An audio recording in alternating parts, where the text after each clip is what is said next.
topics and opinions expressed on the following show are solely those of the hosts and their guests and not those of W4WN Radio, its employees, or affiliates. We make no recommendations or endorsements for radio show programs, services, or products mentioned on air or on our web.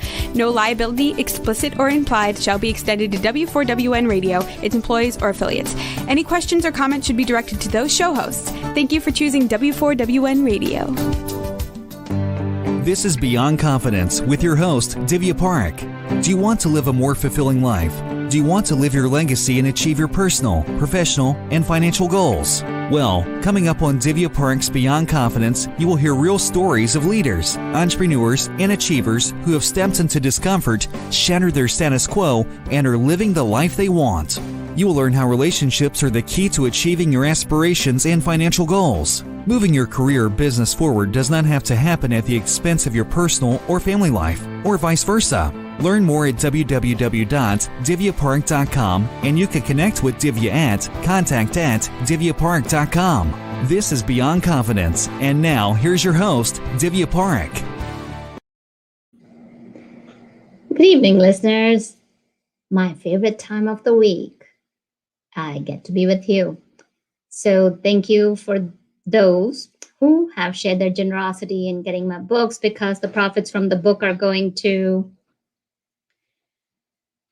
COVID-19 impacted entrepreneurs. And also I'm calling upon you to donate 1 hour of your time to anyone that you can help. Doesn't matter, 1 hour over a period of month. So folks, let's bring on our guest today.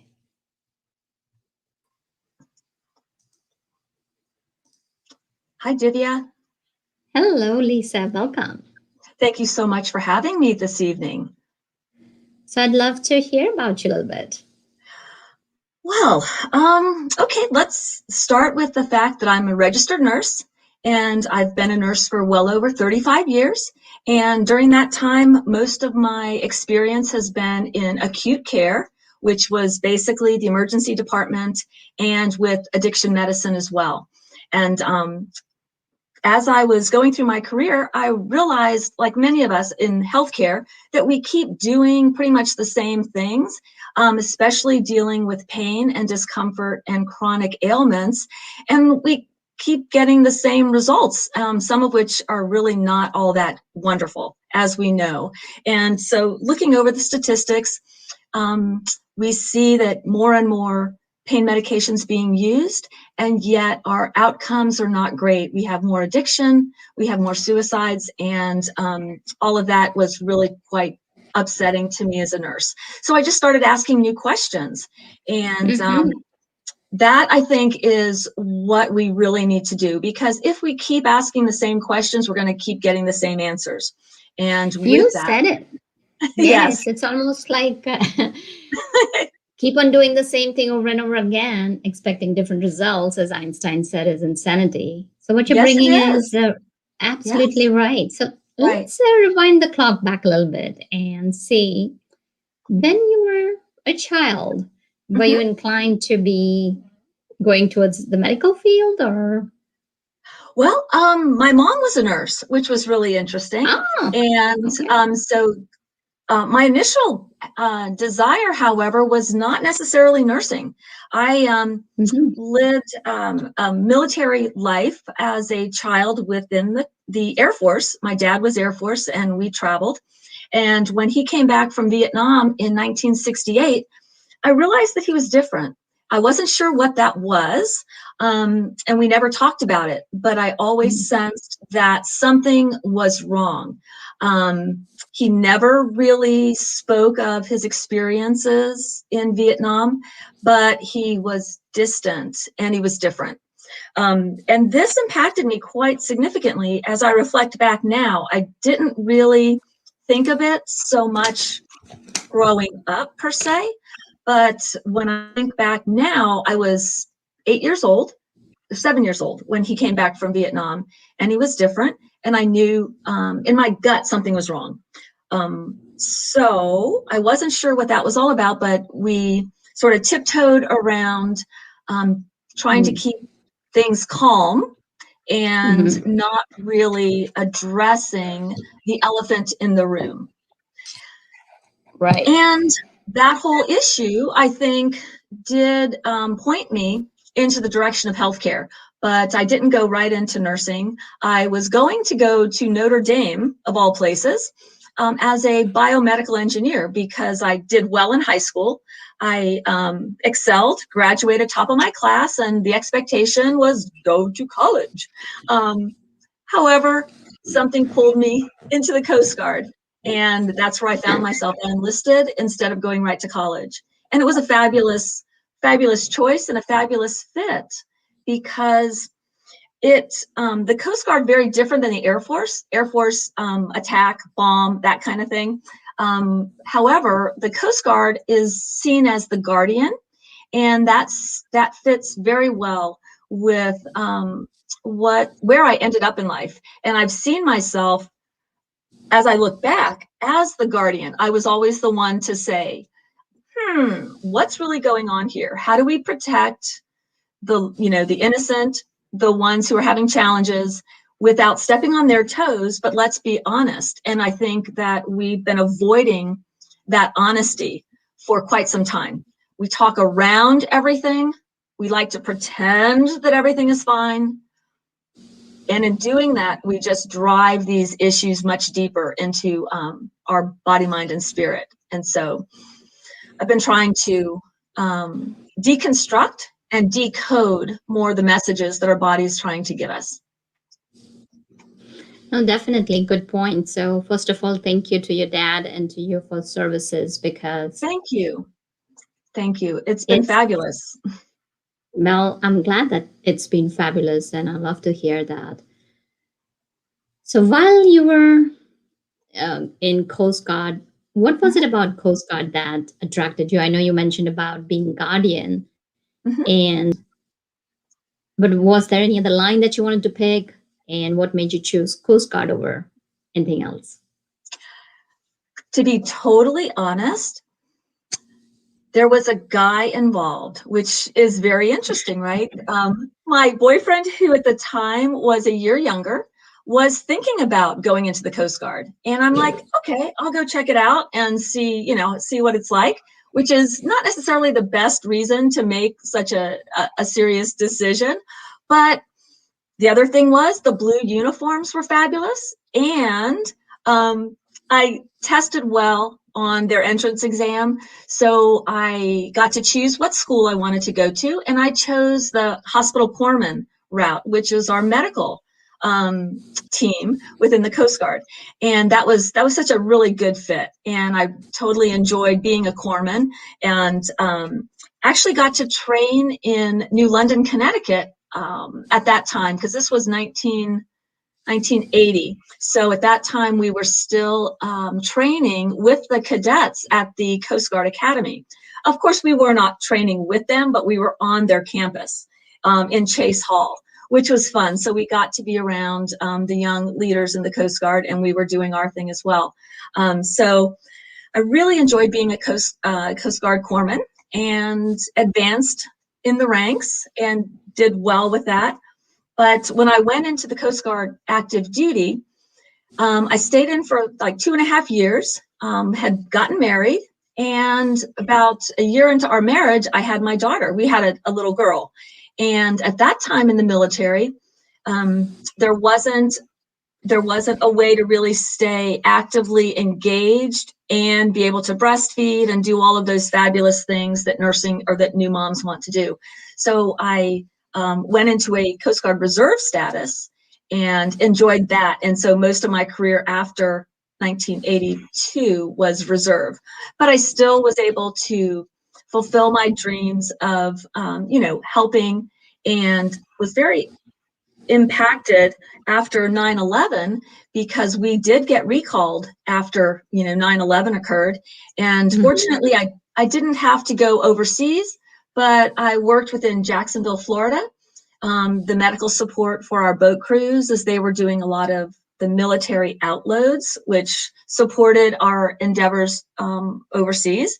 And then also went to Washington, D.C., and got to write policy that helped to influence healthcare for our reservists, who some of them sustained injuries or complications after being on active duty. And so I was very blessed to be involved in that process of rewriting some policy to better protect them and to make sure that they were in good shape, as good a shape when they left military service as when they joined their active duty time. So I think that experience in DC gave me a bit more confidence to actually speak up for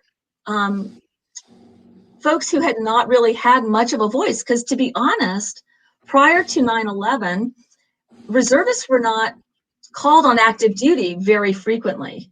I had been in the military for, I guess at that point, 20 years and never been recalled to active duty. And then after 9/11, of course, that changed. So it was just, all good. It was good timing. So yeah, I think there was a lot of good confidence building, and I was a warrant officer. I went from being a senior chief in the Coast Guard to taking a warrant officer commission, which was focused on medical administration. So all of those things, it all blends into finding the truth of what's really going on and not necessarily following what was done most recently, especially if it was not founded in solid practice. So a lot of times, and that happens. So as you traversed your journey through Coast Guard and rising up in the ranks, do you recall any stories that gives us a glimpse of in an active duty and off-duty Coast Guard reservist, so that people can get a peek into their lives? And of course, we are all blessed to have folks protecting us and being there and going through hardships for us civilians. And so that would definitely be helpful. Yes. So let's think. The interesting thing, when I was on active duty, when I joined the Coast Guard, what I wanted to do was fly medevacs. I wanted to actually be in the helicopters and rescue folks who were stranded at sea or had issues while they were underway.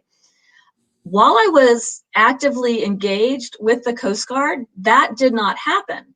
And I'll circle back around to that. Something happened later on. So it's really interesting how in your mind you can set some goals or some expectations, and sometimes you think, oh, well, it didn't happen, so I'll never achieve that. But I will fast forward. It'll make much more sense this way. So I didn't get to fly medevacs, but as when I was even still on reserve duty, I was working part-time as a nurse on Holland America ships. And that's the wonderful thing. For anyone who's not familiar with reserve duty, I highly recommend it, because if you want to serve your country in any capacity and you're not sure that you could do it full-time, reserve status is the best way, because it's the best part-time job. So you drill once a month, and then you go on active duty 2 weeks out of the year for training. So that afforded me the opportunity to be able to sail on ships, and then I would go do my drills in California, of all places. I would fly across the country and we'd batch our drills because that's where I was assigned. So anyway, while I was on one of the Holland America ships, of course, we would have patients that might need to be flown off or taken off the ships by our Coast Guard colleagues.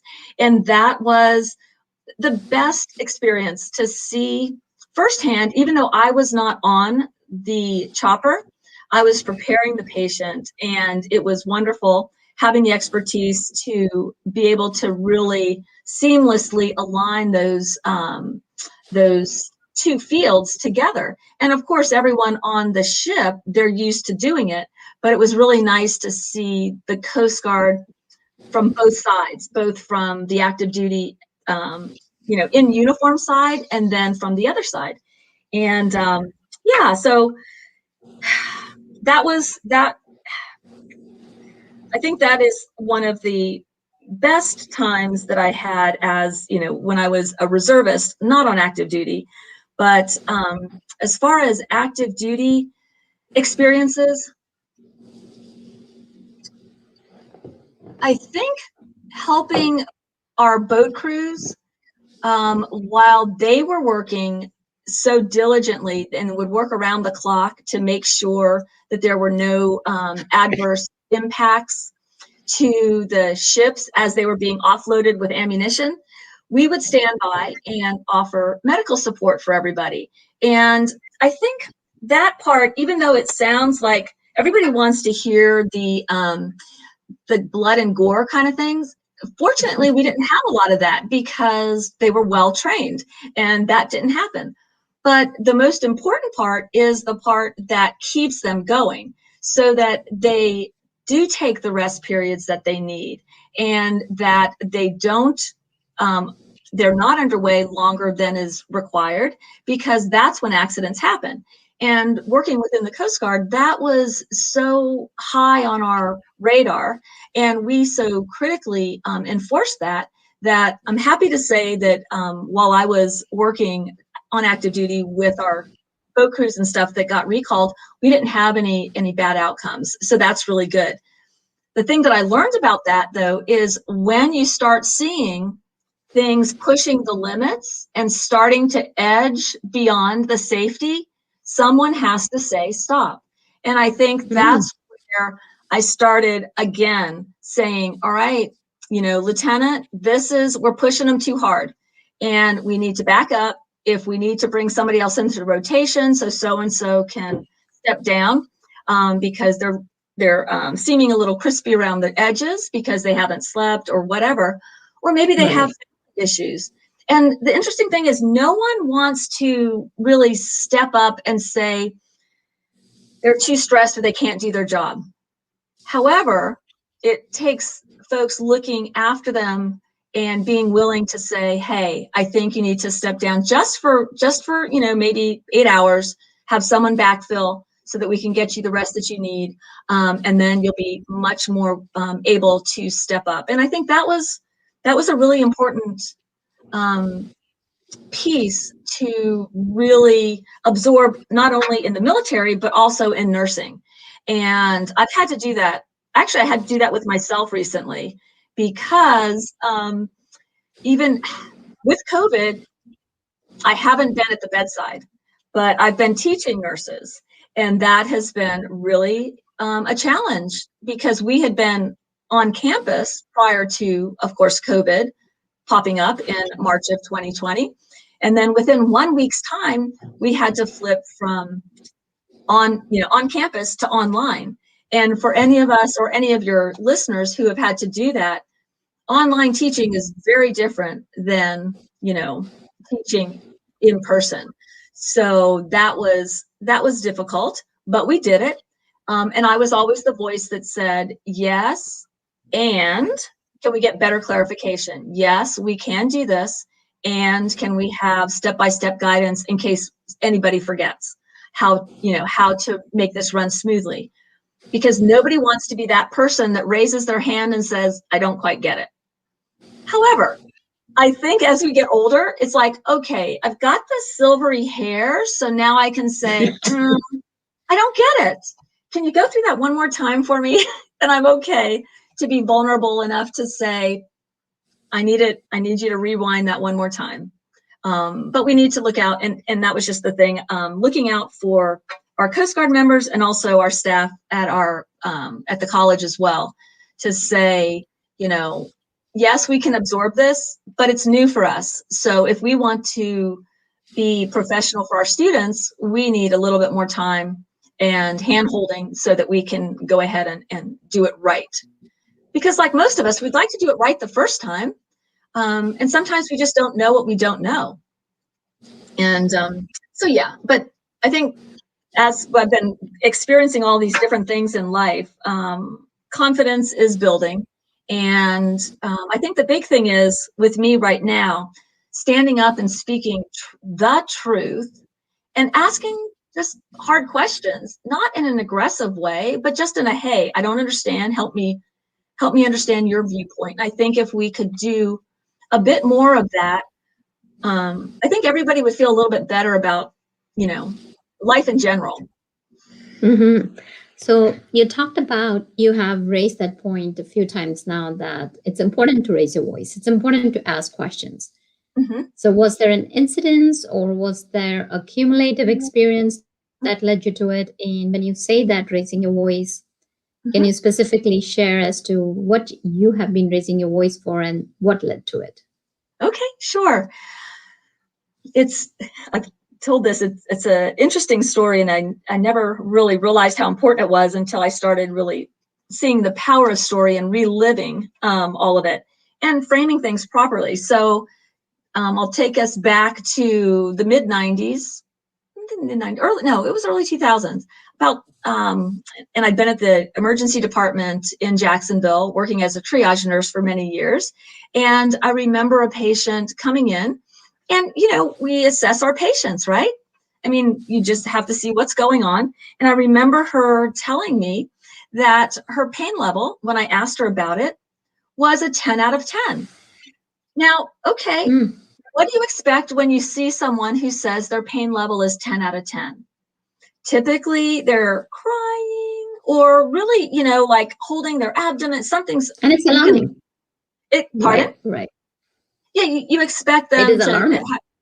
Right, it would be very serious or very concerning. Well, this young lady was smiling, chatting, having a wonderful conversation on her cell phone, and happily eating Cheetos. And I chatted with her, and I'm like, help me understand about your pain. And to this moment, I cannot recall where her pain actually was located, but I'm like, okay, it's busy. We need to go ahead and get you set to go into the back and get evaluated. So I did document, like all good nurses. She said she was 10 out of 10. But I also wrote a subjective note, because we can do that, to give a fuller picture of what I saw. My understanding, if I did that, that would be helping the physician or the PA in the back to get a better picture of what I saw, instead of just saying 10 out of 10. I was really surprised when the medical director came out to me a number of hours later, and he's like, hey, Lisa, can I talk to you about this chart? And I'm like, sure. And is there a problem? He's like, well, you wrote she was 10 out of 10, but what's all this other stuff you were describing? And he was very nice about it, but we had a conversation, and he basically he didn't necessarily want me to, of course, change a chart, but he encouraged me not to be that descriptive in the future. And I'm like, and did he provide a reason for that? Just that it wasn't necessary. And I respectfully and professionally came back and I said, doctor, I think it's really necessary that we all share our observations and our perspective about our patients so that we get a full picture. If we just go ahead and look at the number, we're going to go ahead possibly and give that patient a lot of medication, right? I mean, you would think. And obviously, they're not going to medicate her severe, based on that. But at that particular point in time, I remember again getting that gut feeling that something was really wrong. And I had that same feeling back when I was dealing with, I knew something was wrong. I didn't know what it was. I had it with that situation with the pain scale and not really feeling. I knew something was off. I didn't know what it was. But I'm like, okay, well, we've had this pain scale for a number of years. I guess it's fine. Everybody's using it. And then, of course, now this is, 20 years later, and we have some serious problems because we are... Before we continue, Lisa, like what happened? Did you all figure it out? What was wrong with that? Oh, yes. He let me just leave my chart. He didn't make me change it or anything like that. Right. But did you find out what was wrong with her? No, I didn't. No. And that's typical of any emergency department. Unless something really bad happens, the triage folks, no, it doesn't usually happen. And, being able to be honest, I think that the woman truthfully wanted help in some way for something that was very real. However, it's just kind of curious, like as right. to you had this gut feeling that there was something that was not right. And so, okay. But sadly, what we've done in society, in my perspective, is that we don't allow people to say that they've something going on really heavy in their mind that's weighing them down, or spiritually feeling disconnected. We just have this body thing, and we just, to get anyone's attention, we have to be broken. And it shouldn't take that. We should be able to clearly articulate where we're at, honestly, so that we can dig a little deeper as far as what the source of that true dis-ease really is. And so that's where I started asking questions. How long has the pain scale been around? Because when I started nursing school in the mid-'80s, I graduated in '86, we didn't have such a pain focus. We saw pain as the body's messenger, a subjective symptom that the body's trying to communicate that something's out of balance. And somehow we went from that perspective to somehow seeing it as the enemy. And if it's there, what changed in, like, from what you had seen to, like, now pain is the enemy? And like, well, and what was interesting is when I did the research, I realized that the current way we look at pain, and if you've gone to the doctor, any of us who have been to the doctor, you do a pain assessment. And what do they say? On a scale of 0 to 10, 10 being the worst pain ever, where is your pain? And, you know, granted, 75% of patients do go to see their doctor because of some sort of pain, but it's not necessarily physical. And in the majority of chronic pain conditions, you cannot pinpoint a physical location. And so what I discovered, or what I've, sort of put together, is my goal is to decode what our body's really trying to say. Like, let it be honest. But when we're asking the question, frame it such that people can remember feeling really good. When we remember feeling really good, happy neurochemicals are automatically released from our brain. And without going into too much science, but people are familiar with dopamine and serotonin. Those are commonly chatted about these days. And oxytocin, of course, with love and bonding. So if we ask a question, we can ask about discomfort, but with the expectation that we want you to be comfortable. So how do you feel right now on a scale of 0 to 10, 10 being the best you've ever felt? So immediately, instead of trying to fight against something, you are reliving positive memories. And just that simple thing will help release positive neurochemicals in your brain. And believe it or not, many people, if you sit with that for just a few moments, you will actually, the stress and the tension just starts trickling down. And then, of course, we don't stop there.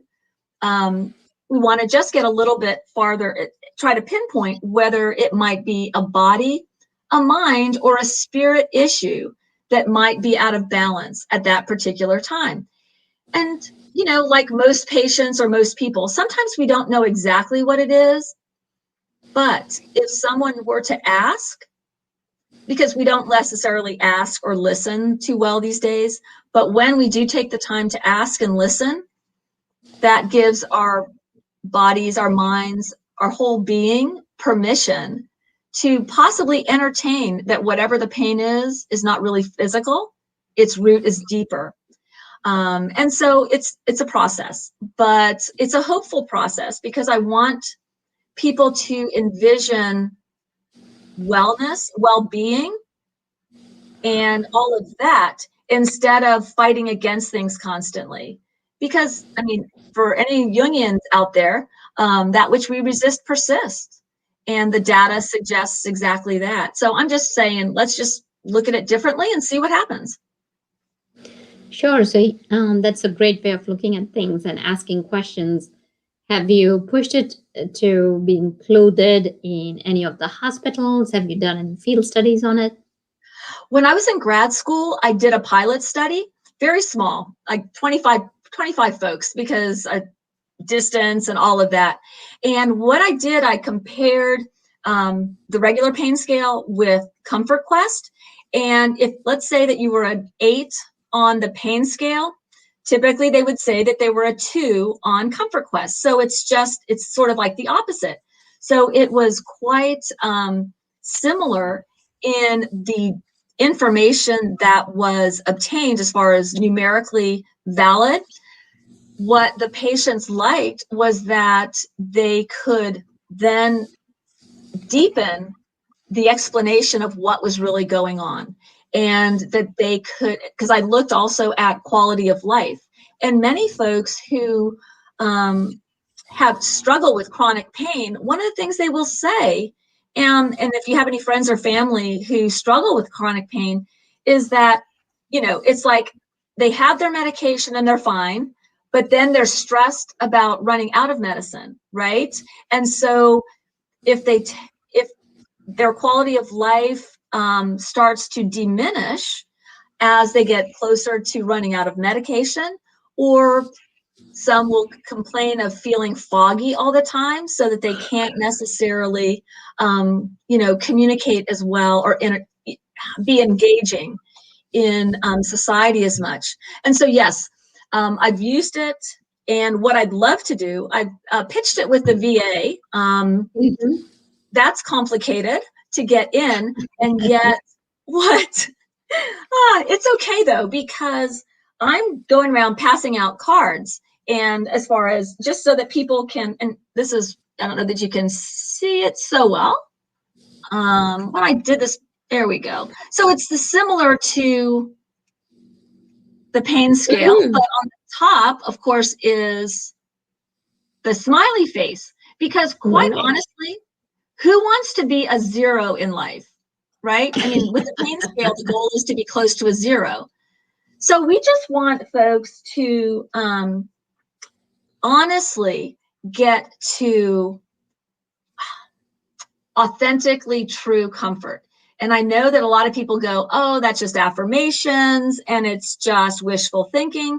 But I'm like, I will challenge them on that, because no, I don't want that. I want people to actually say, you know what, Lisa, I'm a 2 right now and I feel really crappy. I can't even remember feeling good, because so many people are like that. And I'm like, okay, so this is where we're going to start. What I want you to do is to remember when you fell in love the first time as a teenager. And something so innocent as that. Most everybody can remember that. And if we can, and I'm getting chills right now, because if we can remember that, and if we were asking that at every patient visit, every hospital occurrence and interaction, can you imagine the shift potential that energetically could happen just in the United States? I mean, it's so powerful, because the way we're doing it now, we're just stirring up fear and more cortisol and adrenaline, and everybody's so wired, and it's all chemically related and biochemically related. And we can I want folks to feel empowered again, not throw their pain medication away. This is not what I'm about. I'm not a pain med or no pain med. I'm not this or that. It's this and that. But as we're getting stronger, we need a lighthouse. And again, I think that's a great tie-in with the Coast Guard. We need a lighthouse of what we want. Keep us heading into the harbor safely to, our best position at this time in life. And sometimes, if you are struggling with a chronic ailment, it might be really rough. And we need to help you through that. But I don't want any patients or clients to ever lose the vision of what is possible, and never to lose hope. And I think that's the big thing. And the hope does not come from the pill. The hope comes from reframing our minds, and we don't, at some point, that is going to be the biggest benefit, because that's internal. That is all inner guided, and we still have control over that, even though sometimes we feel like we don't have as much control over many other things today. So you have some great ideas over here. So what are your plans to see that you keep on pushing it with VA? Well, I've had conversations with our local veterans group. There's a group, as a matter of fact, I just did a 8-minute interview locally with one of our groups that we talk to veterans and veteran businesses, because I have my little business called Holistic Holdings, and we're trying to just spread the word and to go ahead and keep the good fight going. And it's not really a fight, but just the education. So every time I go to the VA, because I still use the VA for my primary health care, which I'm in good shape, I don't really need much care. But I leave cards with everybody, and the nurses love them. And I probably should go back and put a package together and do it all formally, since I now have some more experience in having conversations with caregivers. I talked with caregiver Dave, he's all about, helping our caregivers as they're going through taking care of themselves as they're caring for others. And I mean, this is a really important thing. And our nurses and our physicians, I read a study just the other day that said nurses are actually committing suicide more frequently than physicians now, because, and it's very scary that despite the fact that we're working on giving voice to everyone, we encourage people to do it, but it's not still really supported as you do it. Yeah, you can do it, but if you do it and stand up and say that something might need to change, in some settings that can cause some problems. And I think there's a lot of frustration. You're talking about healthcare workers, that if they raise the voices, healthcare workers, it's not. Can you give us an example? Just, even with COVID at this point, the frustration with supplies, putting themselves in harm's way, not having enough, masks or whatever, especially when things were early on, prior to, all of the criterion being well established. But just realizing that if we don't take care of ourselves, we cannot take care of anyone else. And I've been a huge advocate for that for many, many years. Nurses and docs are notorious for working 12-hour shifts with no breaks. Eating at the computer as you're going ahead and, typing your charts, and you're stuffing down a sandwich. No, we are not slaves. How can we expect perfection? Because we do expect perfection in our healthcare providers, right? There's very little. Because sometimes it can be a matter of life and death. Yes. And that's huge. And we can't, if we're feeling stressed and burning the candle at both ends. And then, the simplest thing. Now, administration most times will say, yes, of course we're going to give you your break. But when it actually comes to pass and you're running short, I can remember calling the nurse or the supervisor and saying, you know what, please come down and you need to relieve our staff so that each of us can get our 30-minute break, because it's really been crazy down here in the emergency department. And we have to do that. We have to advocate for ourselves and one another. And if we don't, we're just going to keep getting more of the same. And again, I don't do it from a creepy perspective, but we're professionals. I mean, really. And if you were working a construction site, would anyone expect a construction worker to not get a break? Everybody carries their lunch pail and they take their break. Any other type of work, everyone gets a break. And I remember I remember like saying I was going to take a smoke break because the people who smoked got a break all the time. You know, they got their 10-minute smoke break. And I'm like, I'm going out to take a smoke break. And they're like, Lisa, you don't smoke. I'm like, I'm going out to take a smoke break. So it's just sort of silly. We encourage negative behavior. And then if you say, I just need a break, that's a problem. Like, so anyway, just keep trying to do the right thing, try to speak up professionally. And then again, I don't want other nurses killing themselves. I don't want docs killing themselves. I don't want patients doing that. You know, my grandson made a comment while I saw him a couple weeks ago, last week in Venice in Florida. And it was I don't want to quote it because that's probably not what I should do, but it was concerning that a little 7-year-old had heard something about teenagers people not living beyond 16. He's 7. And he was talking about people not living longer than age 16. And, that's like, where does that come from? That is quite disturbing. Yeah. It is very disturbing. And, it's like, wow, is that internet? Is that school? It's, so yeah, it's a true statement in that suicide is the second leading cause of death for kids. I mean, I was really appalled and I didn't realize that until I started digging in, 10 to 35, that entire age group, there's 3 different ages in that span of time. Second leading cause of death is suicide.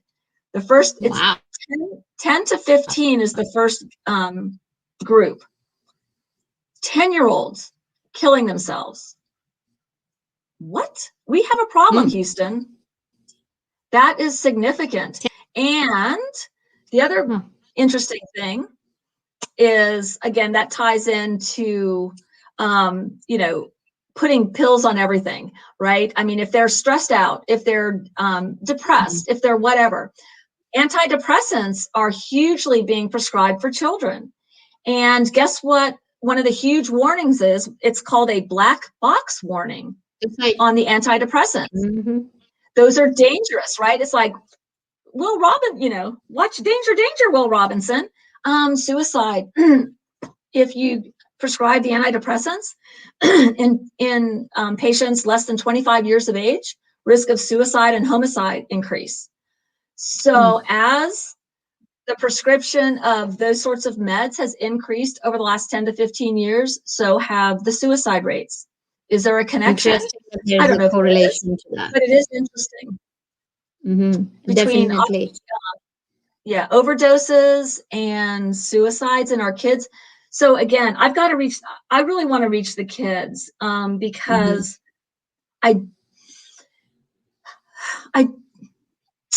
there's so much going on with kids these days, they're not allowed to be kids. Right. And what they need to do is just be outside playing, running around, carefree. Is that happening today? And, I mean, if you start thinking about the importance of play, I think that is, I didn't even realize, I don't know how interested you are in Thomas Aquinas, and I did not even know he even spoke to this, but back in I think it's the 14th century, whatever, when he was talking about philosophy and all of these important things in life, but the importance of play and how it is critical and it's necessary to prevent, basically not necessarily, he didn't call it burnout, but similarly, it's burnout these days. And we make everything productive. Everything that you do has to be producing something, even as children. And here's the thing, right? We talk about producing something and we don't realize that play itself is something that will produce or help people be productive regardless of what age it is. Absolutely. So we're drawing to a close. Lisa, can you share with our viewers and listeners as to where they can reach you, and if Absolutely. you'd like to share anything else. Sure, sure. I think the most important thing I would like to share is just to invite your listeners when they wake up in the morning, or even before they go to bed, just think, how do I feel right now? And envision you feeling your absolute best. You may not be there right at that moment, but let that be the thing that you think about before you go to sleep.